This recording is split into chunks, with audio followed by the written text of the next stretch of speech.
I was up early that Sunday, the kind of early you only wake for when your heart is tugging you out of bed. Mother's Day. The kettle hissed, the window over the sink fogged a little, and Portland's sky hung low and gray the way it likes to in May. I straightened the framed photo on the mantel, Sophia at 6 with missing front teeth, frosting on her cheeks from the cupcakes we made together. And I told myself, don't expect too much. Expectation is a slippery thing at my age. It can make a good day feel stingy. I still set out a plate of lemon scones I'd baked the night before, just in case she wanted one. Like when I was little, Mom. The house smelled like butter and sugar, which is about as close to church as my life has these days. I wiped the counter a second time and laughed at myself, because what difference could a streak of water make in a kitchen that's seen more dinners than I care to count? At 10:17, the doorbell rang. I glanced at the clock, then scolded myself for noticing. "Coming!" I called, already smiling as I opened the door. Sophia stood there with her hair in a glossy ponytail and a smile that didn't quite reach her eyes. She had on a blush-pink coat that probably cost more than my first car. Evan, her husband, hovered a half-step behind, holding a shopping bag from a big-box store and wearing that expression men wear when they've already checked the day's chore off the list. "Happy Mother's Day, Mom," Sophia said, leaning forward to air-kiss my cheek. She smelled like expensive floral perfume and coffee. Evan handed me the bag like a relay baton. "Oh, you didn't have to," I said, because that's what you say when you're a mother, and it's the truth and not. "Open it," Sophia urged, already glancing at her phone. Inside was a navy blue apron with the words, "Kiss the Cook," splashed across the front in blocky, cheerful letters, and a stiff tag dangling from the neck loop. $12.99. I could feel the number the way you can feel a splinter before you see it. "It's cute," I said, because it was not ugly and because my voice knows how to sound upbeat on command. "Practical." "Exactly," Evan said, as if practicality were a love language. "We saw it and thought of you." Sophia's eyes swept the kitchen. "You're always baking." I folded the apron, smoothing the creases that would never quite come out. "Thank you," I said. "You want a scone? Still warm." Sophia pinched the tiniest corner off one, the way she used to when she was 4 and testing boundaries.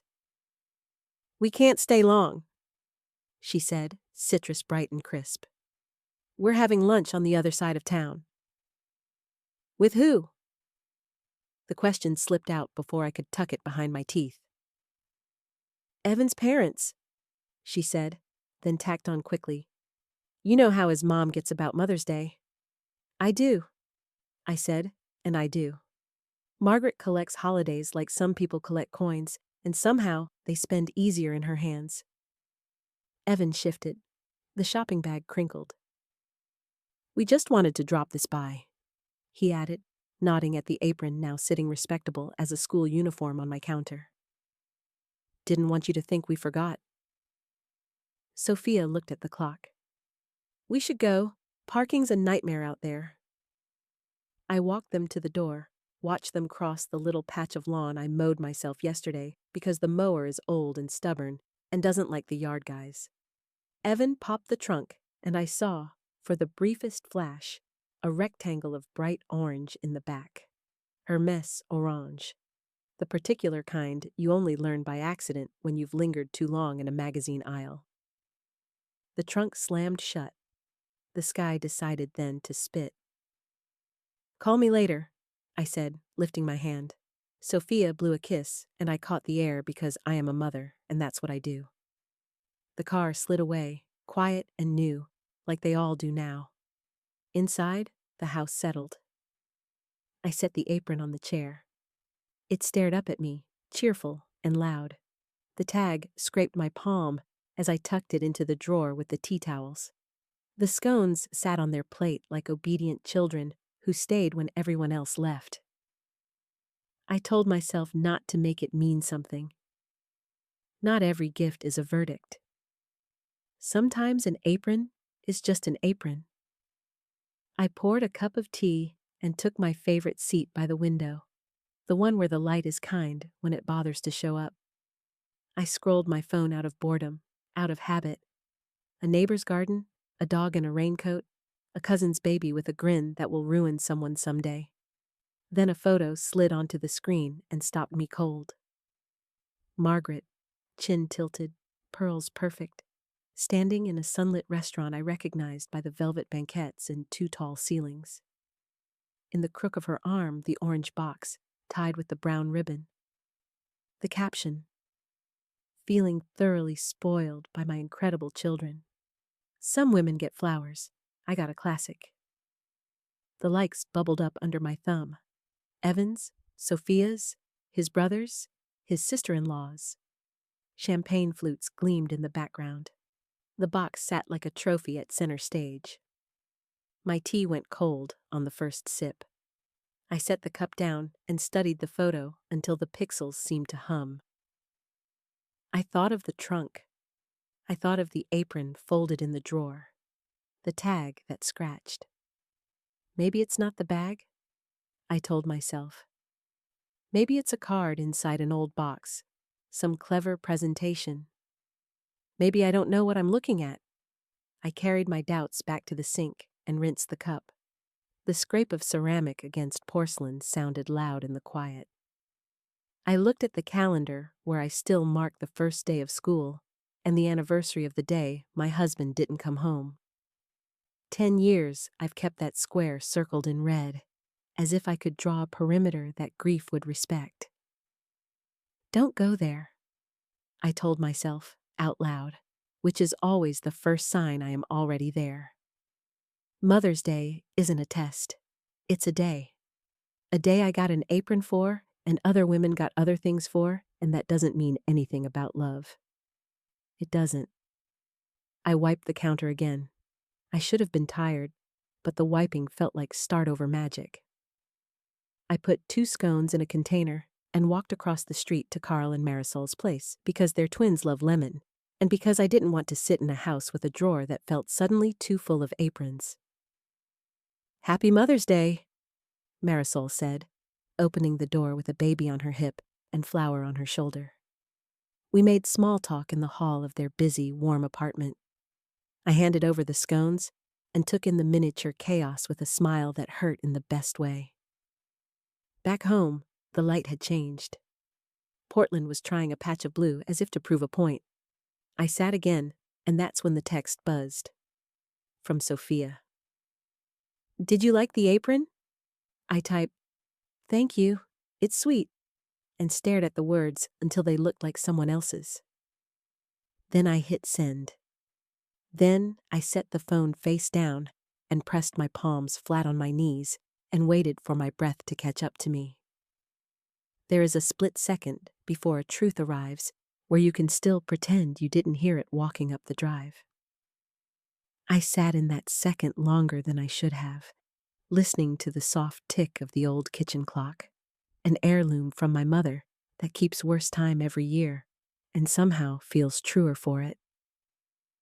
I didn't know yet what the orange box would mean or what the word classic in Margaret's caption was supposed to say to the world. I only knew that the house felt smaller than it had when I woke up, and the apron in the drawer felt heavier than $12 should weigh. And something in me, something I haven't let speak in a long time, had just opened its eyes. That night, I couldn't sleep. The rain ticked against the windows, steady as a metronome, and I lay staring at the ceiling while the apron's blocky letters replayed in my mind like a jingle you can't forget. Kiss the cook. Cute, cheap, final. It's funny the things you remember when the world feels lopsided. My mind didn't drift to last week or even last year. It went straight back 25 years to a kitchen even smaller than this one, in a rental with a leaky roof, where I held Sophia on my hip and balanced a calculator on the counter, trying to figure out how to pay the heating bill. She was 2, her cheeks sticky with applesauce, her eyes bright even in the dim light of a single working bulb. Her father had been gone just 6 months then. Cancer. Quick and merciless. One day, we were planning a trip to the coast. The next, I was signing papers I could hardly see through tears. People said I was strong, but really, I was just cornered. What else do you do when you're 29 with a toddler and a mountain of debt? You keep moving. I shelved the dream I'd been sketching since high school. A bakery of my own, with brick walls and chalkboard menus and the smell of cinnamon that would follow you home in your hair. I sold the small inheritance my mother left me, money that was supposed to be the seed for that bakery, and used it to cover rent, daycare, and whatever Sophia needed. Every time I whisked batter at midnight after a full day's work, I told myself it was a temporary detour, but detours have a way of turning into the road itself. I took a job at the community college cafeteria, then another cleaning offices at night. 2 jobs became 3 when tuition bills arrived. Sophia wanted to study business. So I can make something of myself, Mom. I didn't hesitate. I signed the checks, took on loans, told myself that seeing her in a cap and gown would be sweeter than any bakery window could ever be. When she wanted study abroad, I found a way. Sold the old Buick, walked to work for a year. It's once in a lifetime, she said. When she got engaged, she dreamed of a wedding in wine country. I smiled, wrote the checks, and told myself memories were worth more than savings. I remember standing outside the bridal shop, rain in my shoes, holding her veil so it wouldn't drag on the wet pavement. She twirled, laughing, her face lit up in a way that almost convinced me the years of scraping by had been worth it. Almost. Now, sitting alone with the apron folded in the drawer, and that orange box burned into my mind, the math didn't add up anymore.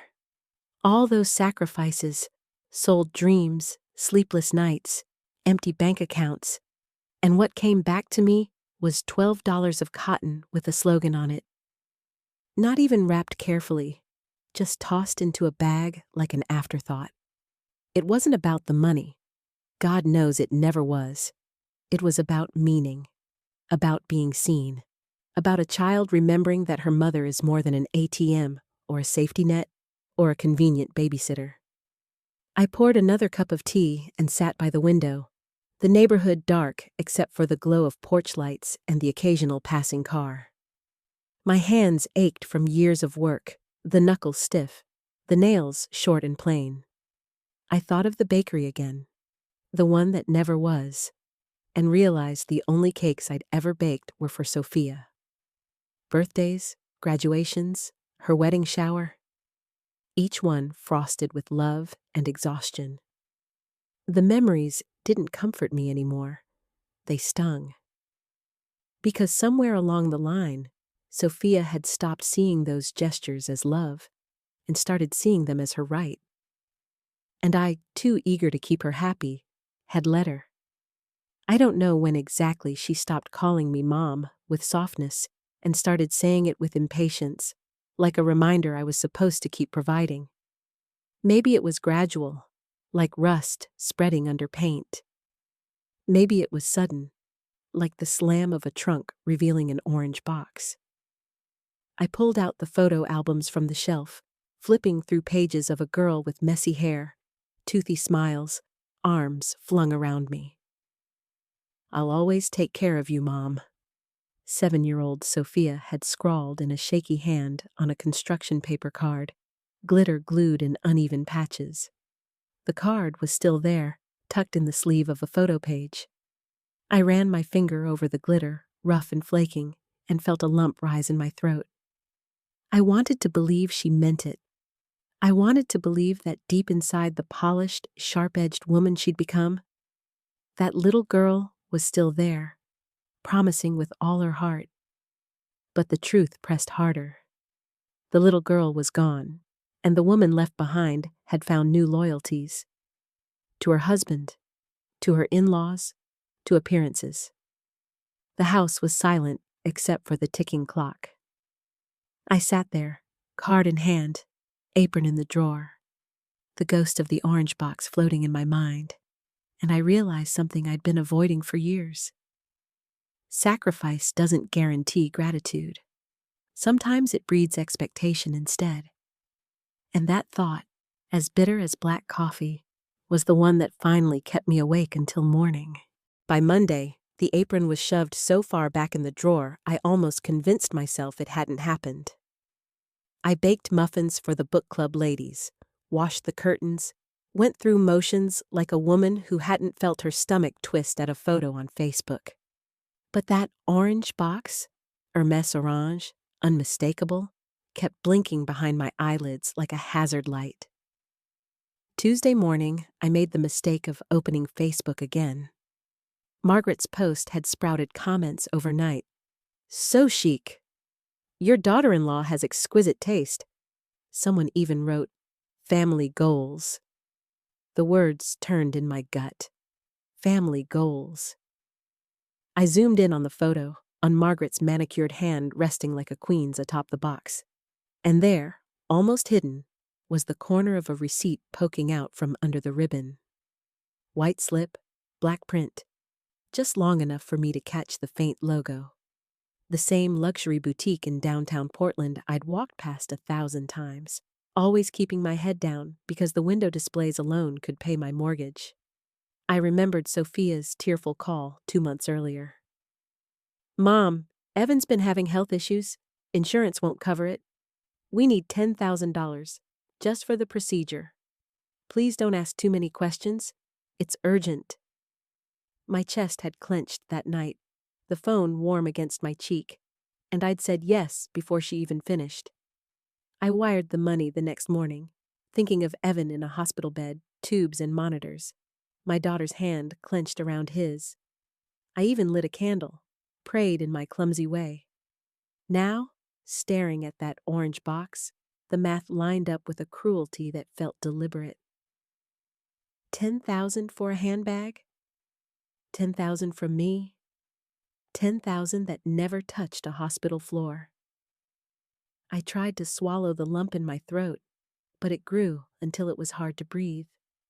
I closed the laptop, shoved it away as if the screen itself had betrayed me. My body moved before my brain could catch up, grabbing my coat, keys, purse. I told myself I only wanted air, a walk, clarity.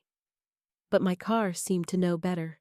It turned itself toward downtown, toward glass storefronts that glittered with things I'd never allowed myself to want. The boutique was brighter than I imagined, light spilling across marble floors polished enough to see your reflection. I stood at the entrance a beat too long, feeling like a trespasser. My shoes squeaked. A young woman with sleek hair and an accent I couldn't place approached, smiling the way people smile when they're about to assess your credit limit. Welcome. Looking for anything special today? She asked. I opened my purse, pulled out the printed screenshot of Margaret's photo, and my hand shook just enough for the paper to rattle. This bag, was it purchased here? Her eyes flickered, recognition like a spark. She hesitated, then glanced toward a manager across the room, a man in a tailored suit who carried authority in his shoulders. He joined us, studied the photo, then me. Yes, he said finally, voice polite but clipped. That is a Birkin 30, Clements leather, gold hardware. We sold one in March. March. Exactly the week Sophia had called, crying about medical bills. Do you know who bought it? My voice was tight, and I hated how desperate it sounded. The manager tilted his head, cautious. I can't give personal information, ma'am, but if you have proof of purchase... I yanked my bank statement from my purse, the line item circled in red ink. $10,000 exactly, drained from my account. I shoved it across the counter before I could think better. His expression softened. He nodded slowly. Yes, that transaction matches. Young woman, brunette, accompanied by a man. She said it was a gift for a family member. The floor tilted. My grip on the counter tightened. Gift. Family member. My money. My daughter. Was it authentic? I heard myself ask, absurdly, like I hoped for a counterfeit to soften the blow. Absolutely, he said. We do not deal in replicas. The total was $10,200 with tax. $10,200. I could practically smell the yeast of the bakery I'd never opened. See the for lease sign I walked past 10 years ago, the day I chose tuition over ovens. I gathered my papers, hands suddenly steady. Thank you, I whispered, and turned toward the door. Outside, the Portland drizzle greeted me like a slap. I walked fast, heart pounding, cars and people blurring around me. Every step replayed Sophia's words in my ear. It's urgent. Don't ask questions. She had asked for trust, and I'd handed it over like loose change. She had spent it on a box the color of betrayal. By the time I reached my car, rain soaked my hair, my coat, my bones. I slid into the seat, shut the door, and screamed. Not loud, not long, but raw enough to leave my throat aching. I pressed my forehead to the steering wheel, the city buzzing beyond the glass, and knew one thing with a clarity sharper than anything I'd felt in years. I couldn't pretend anymore. The orange box wasn't just a purse. It was the line she'd crossed, and I couldn't step back over it. That evening, the rain still hadn't let up. It pattered against the kitchen windows, steady and cold, like a drummer who refused to quit. I dropped my damp coat on the chair, the receipt copy from the boutique folded tight in my purse, cutting into my thoughts like a razor. The house felt different now, quieter. Even the clock on the wall seemed to tick slower, as if time itself was waiting to hear what I would do next. I sat at the table, spread out my bank statement, the boutique manager's note scribbled in the margins, and the printed screenshot of Margaret's photo. 3 pieces of paper, flimsy but sharp as knives, evidence, proof that I wasn't crazy, that my daughter had looked me in the eye, sworn on urgency, cried about medical bills, and then spent my money on a handbag she paraded for her mother-in-law. For 20 minutes, I stared at my phone, thumb hovering over Sophia's name. Part of me wanted to throw the whole mess into the drawer with the apron, bury it with the other things I pretended didn't matter. But another part, older, louder, the part that had swallowed sacrifices for decades, refused to stay quiet this time. I pressed call. She picked up on the second ring, her voice sugar-sweet, the kind she uses when she's trying to smooth over traffic tickets or late rent. Hi, Mom. Did you like the apron? I thought it was fun for your baking. Cut it. My tone surprised even me. Flat, heavy, not up for games. Where's the $10,000 I gave you in March? A pause, then a laugh, brittle. Mom, what are you talking about? That was for Evan's tests. You know that. I pulled the photo closer, like I wanted her to hear it through the line. I went downtown today. Talked to the boutique manager myself. He confirmed it. The Birkin. $10,000 charged on my card. You told me it was medical bills, Sophia. Instead, you bought your mother-in-law a purse. Her breath hitched. I could hear the faint hum of a TV in the background, the clink of a glass. Then her voice sharpened, blade against blade. Mom, you're overreacting. You always do this. Make a mountain out of nothing. It was a gift, okay? Margaret has been incredible to us. She deserved something special. Something special? My laugh came out harsher than I meant. With my money? Do you even hear yourself? You lied to me. You wouldn't understand, she snapped. You've never been part of Evan's world. Over there, appearances matter. They notice when you show up with something meaningful. You wouldn't get it. You're just you. The words landed heavy, cruel. Just you. I swallowed, nails digging crescents into my palm. I gave up everything for you. College, trips, your wedding. I trusted you. And this is how you pay me back? By treating me like a fool? She exhaled hard, a hiss through the line. You're being dramatic. It's not your business what I do with the money once it's mine. Not my business? My voice broke, not with weakness, but with something fiercer. That was my life savings, Sophia. Years of double shifts, years of telling myself it was worth it for you. And you funneled it into a purse for a woman who barely knows my name. There was silence, thick and buzzing. Then she tried again, softer, manipulative. Mom, please, don't turn this into a big deal. Margaret is family. We needed to keep the peace. I'll make it up to you. No. The word came out clear, sharp as glass. You don't get to smooth this over. Not this time. On the other end, I could almost hear her mask cracking. A long inhale, then her voice rose, shrill.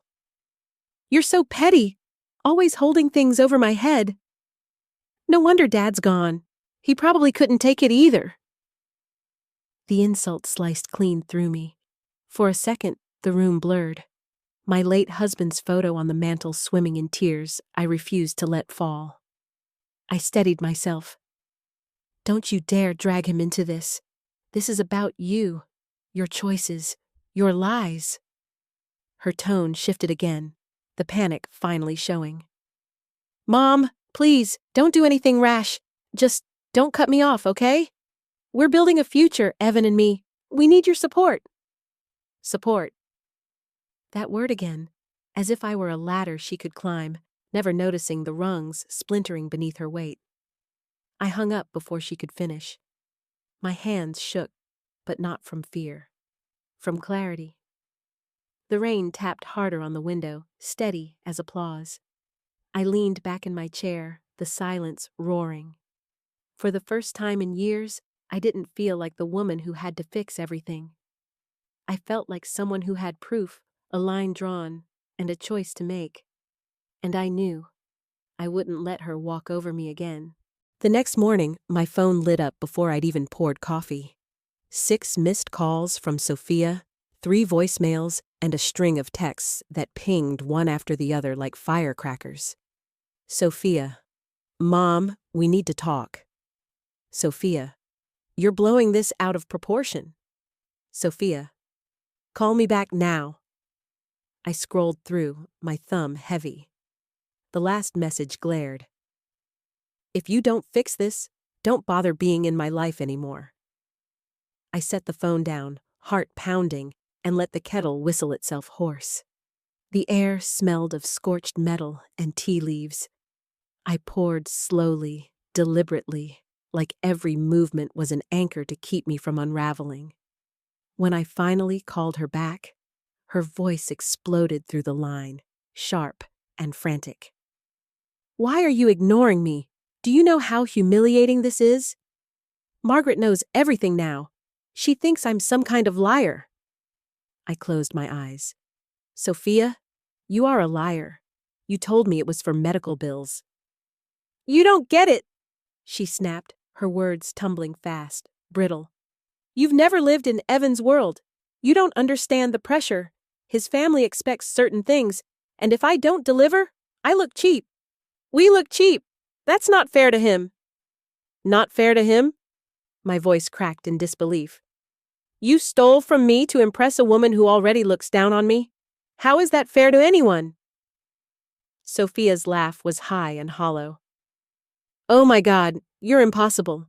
It's always about you, your sacrifices, your feelings. Don't you think maybe, just once, you could support me without guilt-tripping me? Something in me hardened. Support you? Sophia, I have supported you every day of your life. I gave up my bakery dream. I worked 3 jobs. I sold my car. All so you could have the life you wanted. And this is how you treat me? Her voice went cold. You act like a martyr, Mom. Like I owe you forever. Well, newsflash. I don't. I'm an adult. I can make my own choices. With my money? I shot back. Is that adulthood to you? Stealing from your mother and calling it independence? There was a long pause, then her tone shifted, defensive but smug. It wasn't stealing. You gave me that money. You always said you'd do anything for me. Well, this is what I needed. I gripped the phone so tightly my knuckles ached. What you needed was honesty, respect, not a $10,000 purse for your mother-in-law. Sophia sighed dramatically. You're impossible. Margaret has done more for us in the past year than you ever could. She's helped Evan's career, introduced us to people who matter. She's family now. You should be grateful she's in our lives. Her words hit like a slap, more than you ever could. I bit my tongue so hard I tasted blood. You think a handbag makes her family? I asked quietly. Let me tell you something, Sophia. Family is the person who sat up with you all night when you had bronchitis. Family is the one who pawned her wedding ring so you wouldn't lose your dorm room. Family doesn't measure love in luxury boxes. She scoffed, the sound sharp in my ear. You just don't get it. You're stuck in your little world with your aprons and your baking. That's not who I am anymore. I'm building something bigger. I let the silence hang until she shifted, uneasy. Then I said, calm and steady. If you've outgrown me, then stop using me. Stop taking from me. That broke her veneer. Her voice pitched up, shrill. If you cut me off, I swear, Mom, you'll regret it. Evan won't stand for this. He says you're being abusive, controlling. Maybe we should make it official. Report you for financial abuse. See how you like that. My chest went cold. Financial abuse? Yes, she pressed on, emboldened. That's what it is when parents hold money over their children's heads. You think you're punishing me, but you're just proving how toxic you are. I sat there stunned, while her words rattled like loose glass in my chest. Toxic, abusive, after everything. Finally, I found my voice, low and final. You can call it whatever you like, but I won't be your wallet anymore.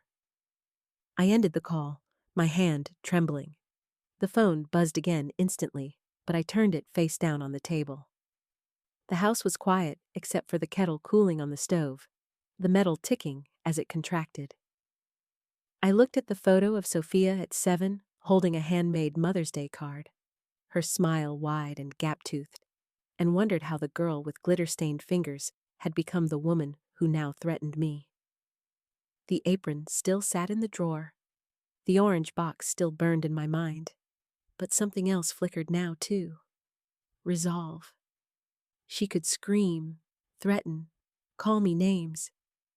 But I knew, finally, that this wasn't love, and I wasn't going to play the fool anymore. By Thursday morning, I was done shaking. The fear had burned itself out, leaving something quieter but sharper in its place. Resolve.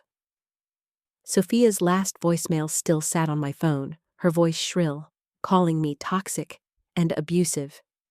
Every time I replayed it, the words felt less like wounds and more like warnings, red flags I'd ignored too long. That's when I called Rebecca. Rebecca Miller wasn't just any attorney. She was a neighbor's cousin I'd met at a barbecue years ago.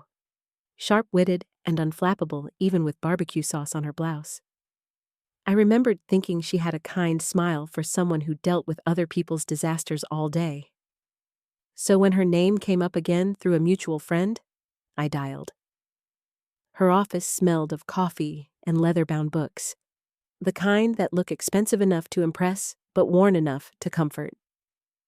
She greeted me in a navy blazer that had seen long days, hair tied back, glasses perched halfway down her nose.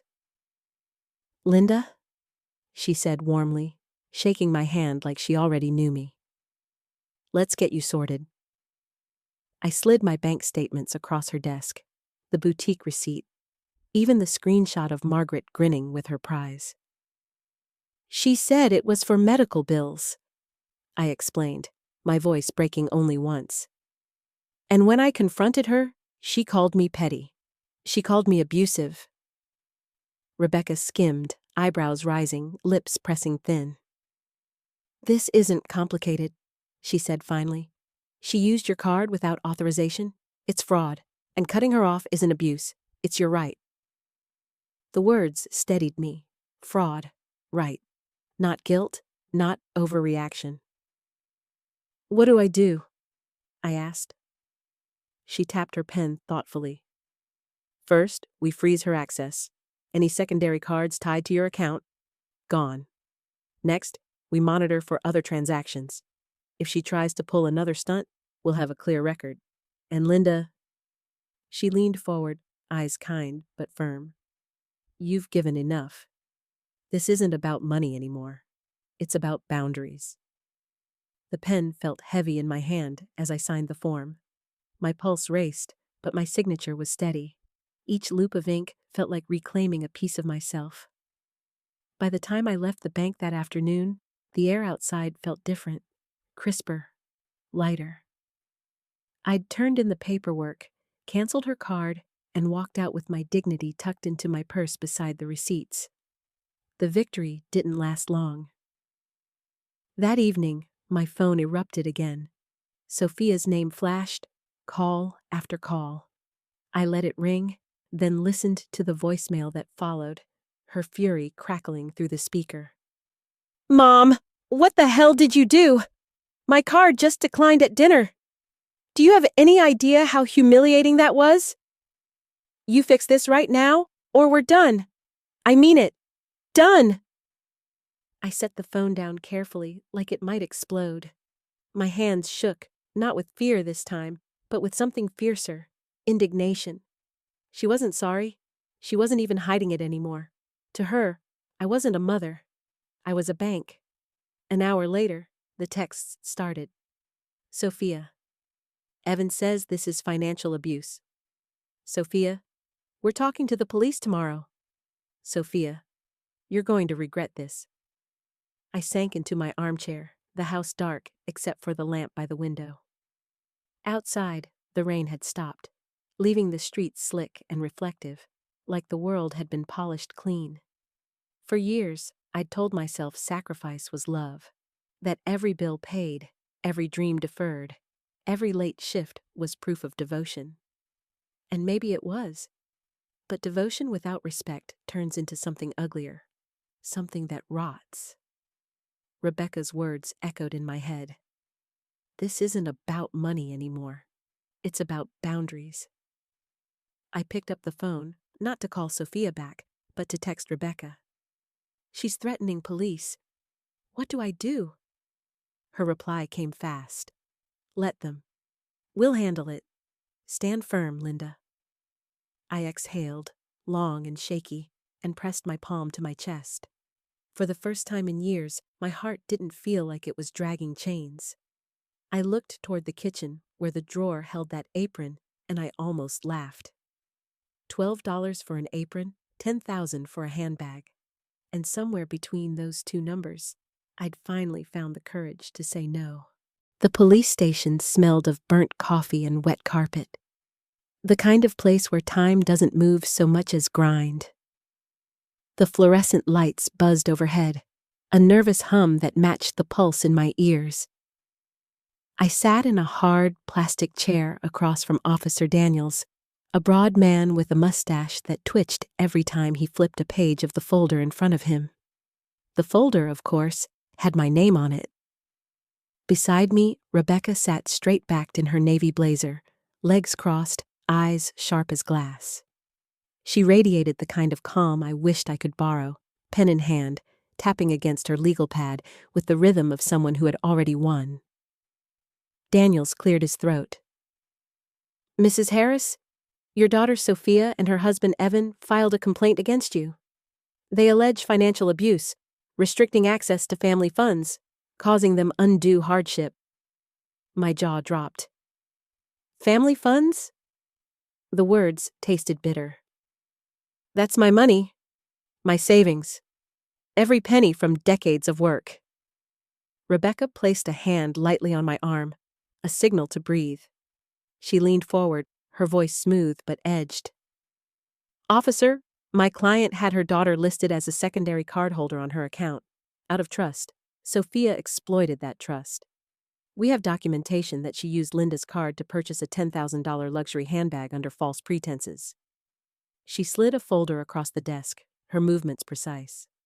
Bank statements, screenshots, the boutique receipt signed in Sophia's handwriting. Evidence stacked neat as bricks.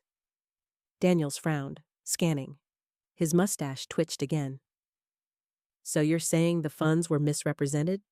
Exactly, Rebecca replied, voice crisp. Sophia claimed the money was for medical bills. Instead, she purchased an Hermès Birkin bag for her mother-in-law. That is not a misunderstanding. That is fraud. I sat straighter, watching the officer's pen hesitate over his notes. The word hung in the air like thunder. Fraud. Daniels looked back at me. Why did you cancel her card, Mrs. Harris? I swallowed, kept my voice steady. Because after I confronted her, she threatened me. Called me abusive. Said I'd regret it. I wasn't going to sit here and keep funding her lies. I've given her everything. College, a wedding, years of sacrifice. And she treats me like an ATM. For a moment, the room was silent except for the buzz of the lights. Daniels tapped the edge of the bank statement, then leaned back in his chair. I'll be honest, this doesn't read like abuse to me. This reads like a parent protecting themselves. Rebecca's smile was small, satisfied. That's because it is. Daniels shut the folder. We'll need formal statements from both sides, but... He looked me in the eye, and for the first time all day, I felt someone believed me. From where I'm sitting, this complaint doesn't hold much water. Relief washed over me so suddenly, it almost hurt. My shoulders sagged, my breath came shaky. Rebecca squeezed my arm, firm, grounding. Outside, the spring air felt softer than when I'd walked in. We climbed into Rebecca's car, leather seats warm from the sun, the city buzzing just beyond the windshield. They're desperate, she said, starting the engine. Filing a complaint like that? It's a weak move. Shows they know the walls are closing in. I stared out at the blur of passing buildings. Sophia's name still burned into my chest. I just never thought she'd go this far. Evan, maybe? But her? Rebecca shook her head. Fear makes people do strange things. Greed does too. But Linda, listen to me. You're not powerless here. You have proof. You have rights. And you've got me. I nodded, the words sinking in like medicine, bitter, but healing. For years, I'd been the woman who bent, who sacrificed, who swallowed anger for the sake of keeping the peace. Sitting there, papers safe in Rebecca's briefcase, I realized I didn't have to be her anymore. As we drove past the courthouse clock tower, its hands pointed straight at noon, I felt time shift in my favor for once. Not slipping through my fingers, not mocking me with its tick. Moving forward. Rebecca glanced at me, a smirk tugging at her lips. Ever thought about updating your will? Her question landed heavy, like a stone dropped in still water. I turned to her, surprised. My will? Yeah, she said lightly, eyes back on the road. If Sophia thinks she can keep treating you like a piggy bank, maybe it's time to show her the bank is closed. Permanently. I sat back, let the thought take root. For the first time in decades, the idea didn't make me feel guilty. It made me feel free. The notary's office was quiet in a way that made every sound matter. The scratch of pens, the hum of a copier in another room, the faint rustle of paper. I sat at a heavy oak table with a stack of documents in front of me, each one stamped, numbered, neat as a row of gravestones. Beside me, Rebecca leaned on one elbow, scanning every page with the sharp attention of a woman who'd built her career on catching lies in fine print. My hand shook as I lifted the pen, not from doubt, but from the sheer weight of the moment. This wasn't signing a check for Sophia's tuition, or a loan for her wedding, or that disastrous temporary credit line she swore she'd pay back. This was final. A line drawn so deep there'd be no mistaking it. The notary, a calm woman with silver hair and glasses that slid down her nose, adjusted her stamp. "Mrs. Harris, this new will removes your daughter Sophia as the sole beneficiary of your estate, correct?" My throat tightened. I nodded. "Correct. And instead, your estate will be placed in a trust with Ms. Miller." She nodded toward Rebecca. "As executor, with instructions to allocate funds to charities of your choosing." "That's right," I whispered. The words trembled, but they held. Rebecca gave me a small smile, encouraging but not pitying. "You're doing the right thing, Linda. This isn't about punishment. It's about peace. She can't use you anymore." I thought of Sophia at 12, curled up on the couch, head on my lap, crying because a friend hadn't invited her to a birthday party. I remembered brushing her hair out of her damp eyes and promising, "You'll always have me." That girl had grown into a woman who looked me dead in the eye and said I was toxic, who drained my savings for a handbag, who called me abusive when I dared to say no. I lowered the pen to the page. The scratch of ink was loud in the silence, a sound final as a gavel. With every signature, a memory surfaced: her first steps, her graduation, the day she said, "I do," and with every signature, I let go. By the time I dotted the last I, the ache in my chest had shifted into something else. Relief. The notary stamped the papers, handed me copies, and said, "It's official." Just like that, years of planning and sacrifice were undone in 20 minutes. Walking out into the spring sunlight, the city felt brighter, sharper, like the air itself had been scrubbed clean. Rebecca walked beside me, tucking the folder under her arm. "How do you feel?" she asked. "Like I just set down a suitcase I didn't realize I was carrying," I said. We crossed to the park nearby, children's laughter spilling from the playground, kites tugging against strings in the wind. For a moment, I let myself just watch, the colors vivid, the world alive. "You know," Rebecca said as we sat on a bench, "you don't have to decide everything today. You've taken the first step. That's what matters." I nodded, staring at the fountain in the center of the park. I thought cutting her out of my will would feel like betrayal, like I'd failed as a mother. But sitting there, signing those pages, I realized she betrayed me first. All I'm doing is catching up. Rebecca's hand brushed mine briefly, steady and warm. "You're reclaiming your life. That's not failure. That's freedom." A breeze carried the scent of lilacs, and I thought of the orange Hermès box again, garish and smug, sitting on Margaret's table like a prize. I wondered if Sophia knew yet, if she could feel the ground shifting under her feet. My phone buzzed, a text from an unknown number. I opened it, my heart stumbling.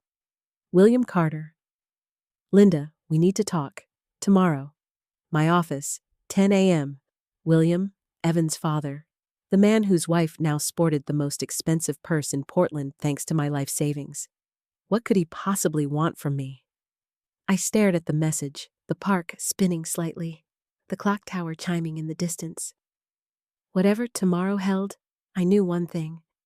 The days of me being quiet, pliable, endlessly forgiving, those were over. The next morning, the sky was washed in pale gray, the kind of color Portland wears like a second skin. I had barely finished my tea when the doorbell rang, sharp, urgent, insistent. Through the frosted glass, I saw them. Sophia, Evan. She stood clutching her purse to her chest, her hair loose, her face blotchy in a way makeup couldn't quite hide.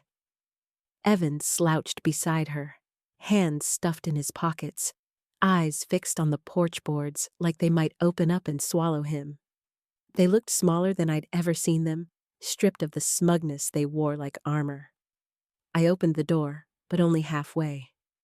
The hinges groaned, a warning in themselves. "Mom!" Sophia breathed, her voice already cracking. "Please, we need to talk." I folded my arms, leaning against the frame. "What do you want?" She stepped forward, but I didn't move to let her in. Her eyes filled, the tears poised, ready to fall on cue. "We're sorry about everything. The bag, the money, the police. It was a mistake. We weren't thinking. Please, let us fix this." Her words tumbled fast, desperate. Once, that desperation would have cracked me open. Once, I would have pulled her close, wiped her tears, told her everything could be mended. But not now. "You spent $10,000 of my money on a purse," I said, my tone flat but sharp. "You lied to me. You threatened me. You dragged me to a police station. That's not a mistake, Sophia. That's a choice." Evan cleared his throat, shifting awkwardly. "Look, Linda, we didn't mean for it to go this far. Margaret, she found out where the money came from. She's furious. She cut us off. We've lost everything. Please, just help us get back on our feet." I stared at him, at his downcast eyes, the cowardice practically dripping from him. "Help you?" I repeated. "After everything? No." Sophia's tears spilled then, dramatic, glistening. "Mom, please, we're ruined. We need you. You're all we have left." I thought of her at 7, pressing a crayon card into my hands. "I'll always love you, Mom." I thought of her at 16, begging for a designer dress I couldn't afford, promising she'd make me proud. I thought of her voice just last week, calling me toxic, abusive, a burden. And I realized something. The little girl with glitter-stained fingers was gone. What stood on my porch now was a stranger wearing her face. "You made your choices," I said, my voice calm, final. "Now live with them." Sophia's sobs grew louder, echoing down the quiet street. Neighbors' curtains twitched. Evan finally looked up, his eyes hardening, his jaw tight. "You'll regret this," he muttered, low but venomous. "Maybe," I said evenly. "But at least it'll be my regret, not yours." I pushed the door closed. The latch clicked, final as a verdict. Inside, the house was still, the air heavy with the silence of something ending. I leaned my back against the door, heart thudding, but steady. For the first time in years, I felt taller, like I was finally standing on solid ground. The old mantel clock, silent for months, seemed almost to stir, its hands catching the faintest glimmer of light. I touched its brass frame, cool under my fingertips, and whispered, "No more." On the coffee table, my phone buzzed. Rebecca's name lit the screen. "Park, noon. We need to talk about the final step." I glanced at the door, the porch now empty, and breathed in deep. Sophia's sobs still echoed faintly in my ears, but I didn't flinch. The chapter of letting her take and take was closed. Whatever came next, it would be mine to write. The park was alive with spring's insistence, children shrieking on swings, dogs chasing tennis balls, couples strolling with lattes in hand. I walked beside Rebecca, gravel crunching underfoot, the noon sun casting stripes of light through budding trees. The air smelled of lilacs and fresh-cut grass, a perfume Portland wears proudly for just a few short weeks each year. In my purse sat a folded check for $9,800, the amount I'd received after selling the Hermès bag back to a private buyer Rebecca had helped me find. I'd half expected to feel triumphant, carrying that money, but instead it felt like a stone in my bag. heavy with memory. Every glance at the orange box had reminded me of betrayal. Now, with the box gone, I had the chance to turn that betrayal into something better. We stopped at a bench near the lake. I took the check from my purse and smoothed it on my lap. "I don't want to keep this," I said quietly. "It feels poisoned." Rebecca tilted her head, studying me. "What do you want to do with it?" "Give it away," I said. "To someone who actually needs it. There's a shelter downtown. Kids who don't have parents who'd think $12 for an apron was a miracle. They'll know what to do with this." Her smile was small but warm. "That's a damn good choice." I thought of Sophia's words on the porch. "We've lost everything. You're all we have left." For once, the guilt didn't grip me, because I knew the truth. I had already given her everything, more than most mothers ever could, and she had squandered it. This money, at least, could be saved, not for her, but for someone who deserved it. That afternoon, I walked into the shelter's cramped office, its walls plastered with crayon drawings and thank you notes. The director, a woman with kind eyes, gasped when I handed her the check.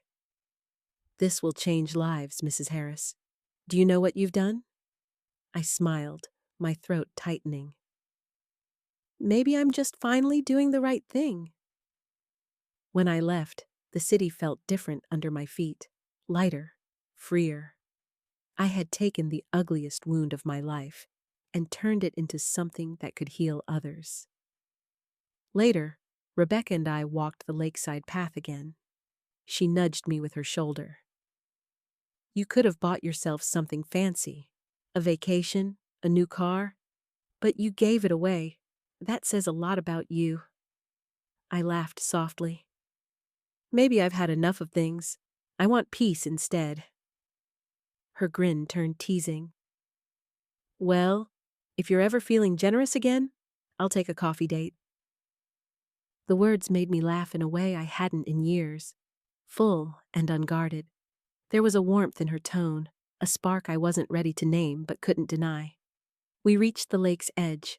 I bent, picked up a flat stone, and skimmed it across the water. Ripples spread wide, overlapping, reaching farther than I could see. That's what this felt like. One decision creating waves that might outlast me. I thought of Ellen, my late husband, of the life we'd planned before cancer stole him. I thought of the bakery I'd never opened, of the little girl who had promised with glitter glue that she'd always love me. I thought of the woman on my porch last week, her tears sharp as knives, and then I thought of now, Rebecca's quiet laughter beside me, the sun warming my face, the weight in my chest lifting just a little. "You've come a long way," Rebecca said softly. "From socks to this," I said, surprising myself with a smile. Not bad for someone who thought she'd lost everything. I looked at her, at the glint of sun in her hair, and felt a spark of something I hadn't felt in years. Hope. As we rose from the bench and walked on, hand brushing against hand, I knew the truth. I couldn't change Sophia. I couldn't rewrite the past. But I could reclaim my future. And for the first time in a long time, the clock inside me ticked, not with dread or regret, but with a steady rhythm of something new. A life finally, truly mine.